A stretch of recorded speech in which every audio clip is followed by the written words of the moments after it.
Welcome back to an all-new Whole Creations. I'm your host, Ryan Odman. Today, I'm going to be interviewing my friend, Hannah Ray Leonard. She is a Board Certified Behavioral Analyst, commonly known as a BCBA. She is very knowledgeable and experienced in ABA work. So, if you're a parent, an educator, a behavior person, or you want to know something about working in the special needs community, especially if you want to know more about ABA work, this is something you want to hear. So, without further ado, let's go hear Miss Hannah. Hello, everybody. My name is Ryan Odman, and this is my friend Hannah. Hi, everyone. I'm Hannah Ray. Hey, good to see you, Miss Hannah. So, Hannah, she has been such a big blessing to my life. She's taught me a lot by her example, working in the field of special needs, special education, really having the heart to really be right there with the student, really helping staff out, really just being an example. Like that's the big thing that I've seen through Hannah through the 3 years I've known her, and seeing how she's propelled in her career, in her education, working with people with special needs. And she has been such a big blessing to my life. So, oh my gosh, I'm going to cry. Thank you. That means a lot. Yeah. Really Like the first time I've ever seen like a student at our old job having a hard time, I don't know if you knew this, but like you were like the first one that came to help that student. And it just, something about how you intervened and how you really helped out that particular student. It just like, wow, like how do you do that? And it just spoke volumes to my heart, just so you know. Thank you, Ryan. Thank you so much. That means a lot. It's interesting because I was just having this conversation with one of my coworkers last week about our intentions as practitioners versus our impact. And so it means a lot to hear that my intentions matched my impact in that moment. And I know that we'll kind of get into this a little bit more, but just kind of having that self-reflective practice to always want to do better is something that I really strive for. But it's amazing to hear that that is picked up on too. So thank you for sharing that. Yeah, dude, like you really do have it. I'm like, dang, like, wow. And I realized it took a journey. It took years of building that probably. It wasn't just like all of a sudden like Hannah got it. Like it took years and it took time, like any great skill in life. And so yeah, just know that your journey has definitely paid off, dude. So Thank you. yeah. Okay. So Hannah, tell us a little bit about yourself. Okay, well, so I started in the field initially, had an interest with working with a population of people with developmental disabilities or other needs because of my sister. I have a sister that's 10 years younger than me. So she's 20 years old. She is so funny, so sweet, has so many wonderful qualities about her. She also has developmental and physical disabilities. So in growing up with her and kind of seeing it from a sibling's perspective and seeing it from my parents' perspective, not only within this educational setting, but then also within the community too, really the discrepancy of inclusion that really kind of lit a fire to get into the field and just really drove my passion to be a well-rounded practitioner and a practitioner that's constantly learning best practices and how to put the student and the client first. So that initially is what got me into the field. Out of my undergrad, I started as a job coach and job developer. So I worked for a company called Pride Industries, and they work closely with the Department of Rehabilitation. So it was really neat. I got to work with adults out in the community, pairing them in different job placements, teaching them how to utilize public transportation to get to their jobs, how to build a resume, all of those things, just really increasing their independence. And then from there, I wanted to shift and kind of work with younger individuals. So I ended up working at an in-home company, providing in-home ABA, and then shifted over to the non-public school setting where I was for about 4.5, almost 5 years. And now I've kind of shifted again to a less restrictive environment. So I am in a district setting, which has been such a huge shift, but it's been really neat to really expand my scope and work with different students with vastly different needs. I've worked with students in the general education setting, in special day class, whether it's a mild moderate program or moderate severe. I'm also able to consult with teams in county programs. So I've really kind of had different experiences along the journey, but that's where I am now. That's amazing. Like, so it's amazing that you've like didn't just stay focused on one place, but you've like broadened your horizons. And so that probably took a lot of courage and a lot of like learning to walk past the fear of broadening your horizons, but really having the passion, the fire, the mission to jump off like the bridge, so to speak, to try some new things. So this wasn't in the questions, but how has that been for you? Like when you were making those choices to like jump off like the bridge to try something new? It was really scary. It was really scary. And I had to, thankfully, in both the non-public school setting and the district setting, I've had the opportunity to work with incredible BCBAs who really share similar values with me. And I think that as a behavior specialist, a lot of the time we get called to situations or called to consult, and not totally sure if this is kind of put on us by other people, or we also kind of put this on ourselves as well, that we expect ourselves to have the answer. We expect to be able to show up and have the answer and know exactly what to do. And I think that it's been an ongoing process of knowing that I have a foundational skill set, but I'm not always going to have the answer right away. And I have the resources to be able to consult with one of my coworkers who's worked in a general education classroom. What are the expectations? What are some of those intervention strategies that's feasible for a general education teacher to implement? So I think that in understanding that I have such an amazing team and colleagues to collaborate with, I also have the research base to look into and continually expand my knowledge.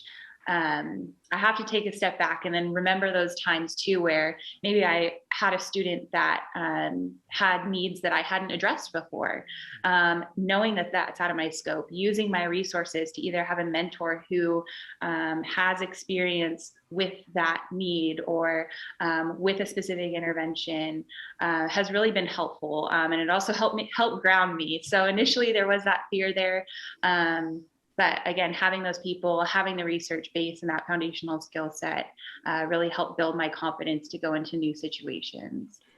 You touched on something that is so key. You shared that you had to be resourceful. So you had to ask people in your team questions. And so sometimes for me and some other people I've met along this journey of working with people with special needs, sometimes we don't want to be resourceful because it's a pride thing. I don't know, or maybe we're afraid of looking like we don't know. But I think you touched on something very key on is that if we're in this field, we're here for each other. We're not just here for ourselves, but we gotta be resourceful and take the time to like ask people questions and it's not a sign of weakness. It's a sign of humility.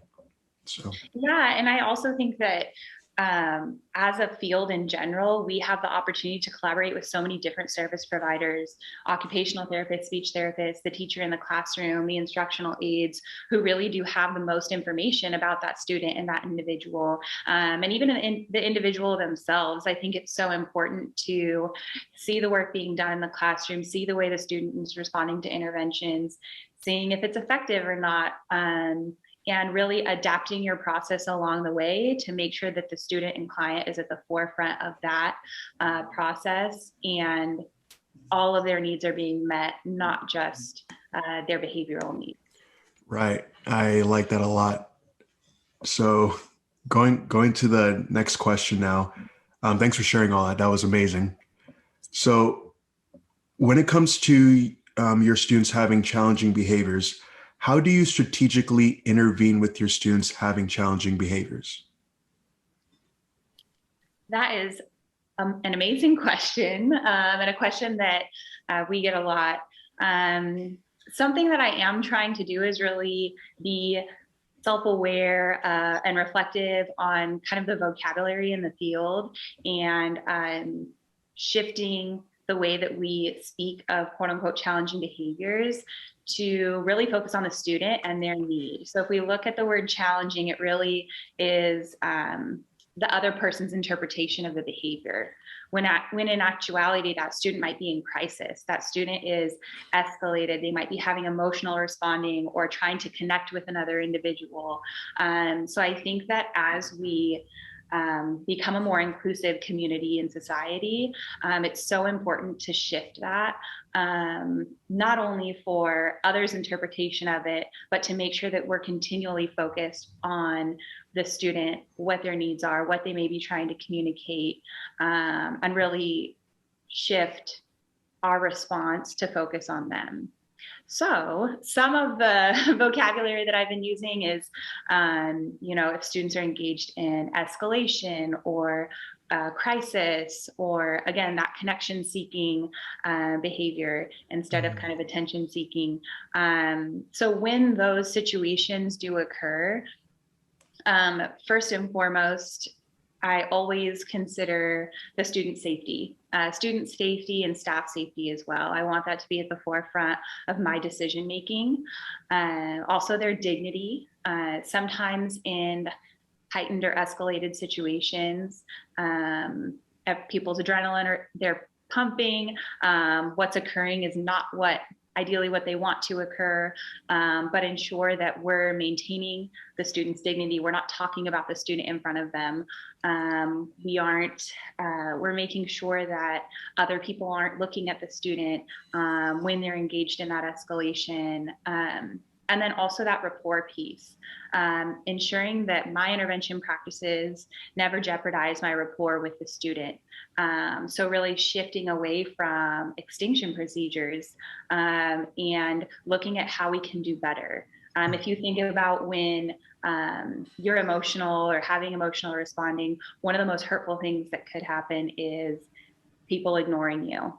Nobody being there for you, and really being able to have that self-reflective practice of, okay, this might be how this intervention was applied before. How can I do it better? Something that I think about all the time is if this were the behavior intervention plan for my sister, would I be okay with it? If this were the behavior intervention plan for me, would I be okay with it? And a lot of our students might not be able to communicate that to us yet. And so I think it's so important to have that perspective taking. Another thing too is during escalation, sometimes we get so caught up in prompting functional communication. I want to prompt the student to communicate something. Sometimes people aren't ready to do that yet. They need to be taught a coping skill.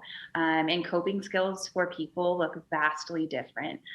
Some student might need space, and I can give that student space while still maintaining in close enough proximity so that they know I'm there for them when they're ready. Or a student it might be effective for a student to take deep breaths. For other students, that might just be another demand or directive. So it really has to be individualized, and understanding that every escalation is not going to look the same every time, and we have to be flexible in our practices. Another really big thing that I wanted to mention, which again, going back to safety, dignity, and rapport, I had the opportunity to do Dr. Greg Hanley's training on practical functional assessment and skills-based treatment. If you are a BCBA, RBT, a parent, I strongly recommend to ask your BCBA about this approach, especially if you're working with a student with more significant behavioral needs. It really is a safe and systematic approach that maintains dignity and rapport throughout the entire process. And it's really amazing how we can take the science of ABA and apply it in such a way that truly puts the client first. And it's not about progress in the way that other people want to see it. It's about meeting the student where they're at and basing progress off of that. So it's a really, really amazing approach to implementing ABA. So I wanted to encourage everybody to look into that. Thank you for sharing that. That's amazing. Like, yeah, all that was on point, sister. So good job. Oh man, there's a lot that you shared that I'm like, wow, I never thought of it like that. But yeah, it's so true. You have to see it um, from their perspective, keeping them first and making sure that safety is the first priority. There have been times where like I look back on, and I feel like other people can connect with this as well, where we want something so bad for our student, or we want something so bad for our client, or for parents out there that are listening to this, you want something so bad for your child that maybe it could compromise with their safety. Like, so like, for example, if somebody wants a child to go swimming, but the thing is they're having some connecting seeking behaviors or crisis behaviors, it's not going to do them well. So we may want something so bad for our loved ones, but they just may not be ready. And so you got to see from their perspective and find coping strategies that can best suit that particular student. Does that make sense what I just said? Yeah, definitely. And I think too, it's been an interesting experience to kind of talk with my mom and my stepdad about my sister and things that they want for her. And then also looking at it from what is a meaningful life to her? And is it our place to create a meaningful life for somebody based on what our idea of a meaningful life is? Not Mm, necessarily. And truly, we have to look at what is meaningful to our client and really what is socially valid for them. What are the skills that we can teach that's going to make them lead a full life based on what a full life is for them and their motivation and their values, and of course keeping them safe along the way. And that kind of goes hand in hand too with this other shift that I think the field of ABA is making, and it's kind of away from shifting away from compliance focused intervention strategies and looking more at self advocacy. And I always give this example to people. When I come home from work, I'm not immediately folding my laundry, undoing taking the dishes out of the dishwasher. I get to say, no, I don't want to do that yet. And our clients and our students also need to be able to say, no, I don't want to do that yet. And sometimes parents have said to me, well, that's vocal protest. And I say, is it vocal protest or is it self advocacy? mm, I want them in their life to be able to say, I don't want to do that, or I don't like that when somebody else is doing something, or I want some space. And so then I think that too, when we write following directives, goals, or compliance based goals, a lot of that self advocacy can get lost. And it's really, really important to make sure that we're programming for that and honoring communication. wow. No, wow. That's wow. Yeah. No, everything you just said, Miss Hannah, thank you for sharing that because it's so true. We want our students to self-advocate, and you gave some good examples about how in your own life, where you come home from work, you're tired, you want to chill out, you're like, and you just say, I'm not ready for that yet. And so it's the same thing that you can apply to our students, our clients, our children. It's you have to know what's going to best work for them and really help them to self-advocate for themselves that, hey, like, I'm not trying to procrastinate here. I really need that time for myself. And so, man, you're helping me to open up a whole new worldview of how I look at the people I work with or mentor. So, Yeah, and I think too, in going through this process, it can be difficult being self-reflective because I think, wow, I wrote a goal for following directives. You know, I've done that before, but I think to be able to self-reflect, sit with it, understand my intention as a practitioner, and know that maybe my impact didn't align, and be able to say, okay, I'm going to do better so that more of my impact matches my true intention. And my intention is to be there for the student and be there for the client, and really support them to lead a meaningful life. So it's a process for sure. And it's definitely going to be an ongoing process as we learn to do better. We really involve ourselves in the autistic community and hear about different people's experiences, and adjust and be flexible. Yeah. Character development. That's something that's big, where it's like, all right, yeah, let's make sure that the intention is truly really well with the person that we're working with. And so, yeah, there are times where I'm like, this is like interesting and vulnerable for me. Where like when I first started working at the place we once worked at together, I was like, all right, I'm going to make this big impact on this particular student. All right, let's go ahead and run. And then I'm looking over my shoulder to see if my boss is watching. And it's like, wait a second, what the heck? And so you have to like humble yourself and realize, wait, is this for you, Ryan, or is this for the student? And so the more I come to the realization, to just say, hey, like, this isn't about you, Ryan, this is about the student that you're working with, the more I see my heart come into alignment with good intentions, if that makes sense. Yeah, definitely. One of the other BCBs that we worked with there, he always said, and he trained staff on this, we have to be self-reflective and ask ourselves, is this a me problem or is this a them problem? Yeah. And more often than not, it's a me problem. Yeah. So I think constantly being self-aware and reflective is truly, truly important, especially in this field. Right. So, man, we're getting deep here, my friend. Yeah.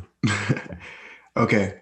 So, how do you take time for yourself after handling the situations that go on with our students when they're having a crisis situation or wanting to connect situation where it could be tiring for you and you need time to reflect? Like, even though you already touched on that pretty much, but like anything more you want to say? This has been an ongoing process, and I think it's really important for me to reflect on this when I'm training instructional aides who are new to the field. When I was growing up, my mom told me that whenever my older brother cried, I would sympathy cry with him, even though I had no context for what the situation was. So I've always been a very sensitive person. And I remember my first week starting at the non-public school that we were at. A student engaged in some escalated behaviors, and another student was very close to being injured. And I had to get tapped out. I took a moment. I went upstairs to the break room, cried, and I was thinking to myself, you're in a master's program for ABA. This is what you signed up for. Why are you crying? And kind of not, it wasn't expected, and just this really natural reaction. And I really had to sit down with myself and do the work, because while perspective taking can be so, so beneficial, and I think is a very necessary part of being a practitioner, I also have to be able to control my emotions so that I can meet the student needs in that moment. So from there, I built a foundational skill set. I started adding strategies to my toolbox, figuring out what worked and didn't work in situations, really holding on to those moments where I implemented some strategies that were effective, and knowing that maybe I'm not going to implement it correctly the first time, but I'm going to figure out how to do it right, and how to do it in such a way that's effective and respectful for the student. So it has been an ongoing process, and I definitely have made a lot of growth in that area. But I think with any job, it's important to have that work-life balance. And that's something that I'm constantly working on, because I am so invested in my students. But I have a combination of nature and Netflix. I like to get outside. I also like to just relax on my couch some weekends.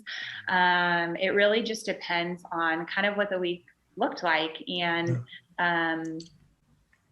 definitely based off of that student progress. Mm. It's also been really helpful for me to, again, have those teams of other BCBAs, RBTs who share similar values and do similar work, because I can debrief with them. And then from there, come up with a proactive plan. So when there are situations where maybe it didn't go exactly as I had hoped, I'm able to debrief with them. And because we share those similar values, it really becomes a productive conversation of what I can do next time, or maybe even just little tweaks in the plan to try a new coping strategy, or see early indicators of escalation and prompt communication. So that's definitely been really, really helpful. And then, of course, celebrating the wins with students. This past week, one of my students probably had one of their most difficult days. And 2 days later, I checked in with our RBT, and he had independently communicated for the first time with us since he had started school in August. He went over to his communication system, brought it to the communicative partner, and indicated what it was that he wanted. So everybody has bad days. I have bad days. Our students can have bad days. But I think adjusting our scale of what progress looks like based on the student is so important, because then you can find truly the silver lining and the progress that's being made. Yeah, exactly. There was one student that I remember working with, and he had a hard time like sharing his emotions, or like talking about if he was feeling happy, sad, angry, confused. Or actually, we didn't even know that the word confused was in his vocab. And so there's just like one time where like me and an OT specialist were trying to help him understand what he was feeling, or what he was going through. And so me and the OT person were like going back and forth in front of the student about how we should give the SD, so to speak. And then we asked the student, "Hey, like, how are you feeling?" And then I guess he was just like blown away by what we were talking about. He said, "I feel confused." And so it's interesting, like you, and that was like, in a way, that was a win indirectly. Like we didn't see that coming, but it was a win. So it's true. You got to celebrate those small wins, and just go with the flow, if that makes sense. Yeah, So definitely. yeah. So even though like I'm no longer working in the special needs field in education, my hope and my desire is going into the broadcasting industry. We can try to incorporate some ways on how we can have people with special needs come on a television show. This is in the far future. I don't know when this is going to happen, but like just showing their talents and maybe doing like a social skills group on television. I don't know. There's Yeah. just so many ideas I have. And so I'm actually kind of thankful to go on this journey and see what happens. And so, Yeah, that's really exciting. And I think that creating a platform for these individuals in this population uh, can do a lot of really, really great work, and really work toward a more inclusive community, which of course is the goal. I yeah. want my sister to be able to, walk into a Target and see an employee who is greeting them on their AAC device. I want, Mm, there's, I mean, so many different examples that I can think of, but really just creating that inclusion and creating opportunities, I think is really the direction that we as a society need to go in. you're broadening my horizons, friend. Thank you for that. Oh, thank you. Yeah. Okay. Um, I mean, you pretty much already answered this question. I'll just ask anyway if you have any more you want to say. When you face discouraging times in the field of being a BCBA, or just when you're working with your student and it doesn't go like how you planned, how do you keep moving forward? Yeah, that has also been a process. I think that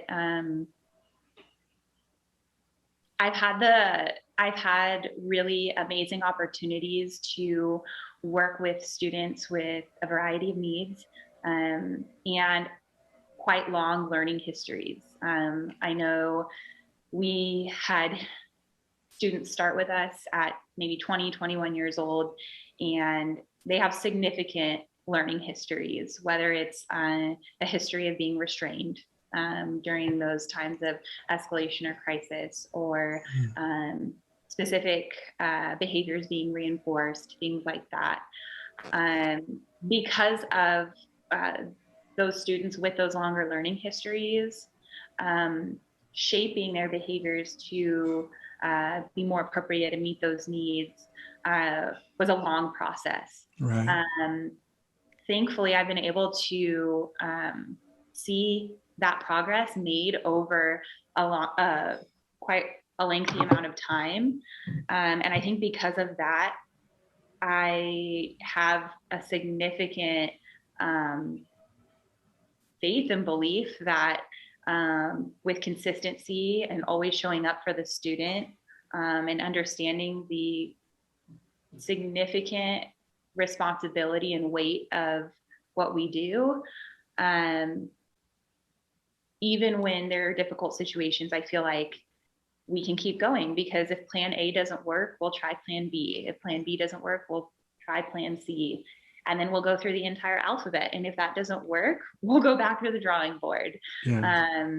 And again, it really goes back to the teams I've been fortunate enough to work for or work with, and the students I've been fortunate enough to work with, and having people who pick you up and are right there along with you doing the work. Yeah. And you've been very fortunate to have such a great team alongside you. I've seen the work you and other individuals have done, and it's cool to watch from afar. I don't know why. I would always like, there were times I wanted to like always socialize with you, dude. And it wasn't until after you left. And it's like, Hannah and all of them seem too cool for me to go to them. So I'm Oh just my gonna, God. and I'm realizing that was just a lie in my head that, that Oh, so yeah. Well, we're going to have to hang out then. dude, let's do it. I want to meet your husband. Congrats, by the way, on your wedding. Thank you so So much. yeah. Thank you. Thank you. So, and shout out to Travis out there. Yes, I'm going to see him later today. Okay. So I'm excited, and he's been doing really well. He's a mod severe teacher now. That's So amazing. mhm. I remember I remember his journey and him like really putting himself out there, and man, yeah, he's been a cool example to watch. And I've been fortunate to like talk with him and have great conversations with him and get personal, and just yeah, I really respect that man. So, Yeah. well, anyway, I'm Ryan Odman. We're going to stop right here for today. Thank you all for watching Whole Creations. And Hannah, do you have any words you want to speak before we go? Any encouragement or anything? Oh my gosh. If you work in the field or a parent of an individual, please look up Dr. Greg Hanley's PFA and SBT approaches. It's really, truly a very progressive approach to working in the field, and has changed a lot of lives. So, All thank right. you. Well, thank you all so much, and peace out, Hannah. I'll see you soon. Yeah.